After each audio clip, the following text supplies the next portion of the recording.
လန်းကိုသိရနဲ့တက်ခွားပင်လေးစိုက်ပြိုးလို့ရပါပြီအပင်ချစ်သူတွေအနေနဲ့တက်ခွားပင်စိုက်ပြိုးတာခက်ခဲရလို့ထင်နေတာလားဒါဆိုရင်တော့ဒီနေ့တင်ဆက်ထားတဲ့ဗီဒီယိုလေးကိုစောင့်အောင်ကြည့်ရှုဖို့မမေ့နဲ့နော်စိုက်ပြိုးမယ့်နေရာရွေးချယ်ခြင်းတက်ခွားပင်တွေဟာနေရောင်ကြီးကောင်းကောင်းခံနိုင်ပင်နဲ့နေပူထဲမှာတိုက်ရိုက်အကြာကြီးထားမယ်ဆိုရင်တော့အရက်တွေလောက်သွားနိုင်ပါတယ်အချိန်အားဖြင့်မနက်9နာရီမတိုင်ခင်မှာနေရောင်ရတဲ့နေရာကိုထားရှိပြီးတော့မနက်9နာရီနောက်ပိုင်းနေရောင်ဆိုရင်တော့အရေးစင်အောင်မှာထားတာကောင်းဆုံးပါပဲနံပါတ်1စိုက်ပြိုးနေတက်ခွားပင်ကိုစိုက်ပြိုးရမယ်ဆိုရင်တော့အပများများပါတဲ့အိုးလေးတစ်လုံးလိုအပ်ပါမယ်နောက်တစ်ခုကကြတော့ရေစင်းကောင်းပြီးတော့ပိုးမွားကင်းစေဖို့နေတွေကရေကိုစုပ်ယူပြီးတော့ထင်းထင်းပေးနိုင်ပြီးတော့အပင်ကိုအဆိုတက်ရစေမယ်အုံစံကအမြင့်တွေကိုကောင်းမွန်စွာတွေ့ခတ်နိုင်စေဖို့ okay ထူးတွေကိုထည့်ပေးခြင်းနဲ့စိုက်ပြိုးနိုင်ပါတယ်နံပါတ်3ရေလောင်းခြင်းတက်ခွားပင်ရဲ့အဓိကတရားတဲ့အကြောင်းအရာကတော့ရေလောင်းရမှာပါပဲဒါဆိုဘယ်ချိန်မှာရေလောင်းကြမလဲအိုးလေးကမြေစာတွေကိုလက်နဲ့စမ်းကြည့်တဲ့အခါမှာ6နေပြီဆိုရင်တော့ရေလောင်းရပါပြီ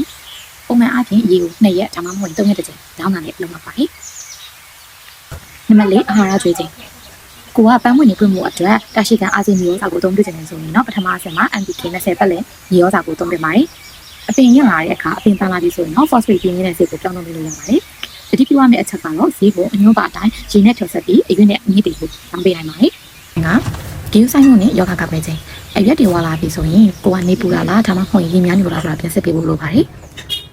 အပင်မှာတကယ်လို့ဖိုးခေါင်လေးတွေတွေ့လာခဲ့ရင်ဘုံမလေးနဲ့ဖယ်ရှားပေးတာဒါမှမဟုတ်ရင်တဘာဝပိုးသက်စလေးတွေကိုသုံးပေးနိုင်ပါတယ်ပင်ချစ်တူတို့ကအကျိုးရှိစေနဲ့လုပ်ပြောင်းနေပါတယ်နောက်ထပ်စိုက်ပျိုးရေးနည်းလမ်းကောင်းတွေနဲ့တဘာဝနဲ့ပတ်သက်တဲ့အကြောင်းအရာတွေကိုလက်မလို့စေဖို့ဝင်းနေချပေးလေးကို subscribe လုပ်ထားပေးဖို့လည်းမမေ့နဲ့နော်ဒီလိုဒီမှာအကျိုးတူပြန်ဆောင်ကြမယ်နော်အားလုံးပဲမင်္ဂလာရှိကြောင်းနေ့လေးပိုင်ဆိုင်နေပါစေ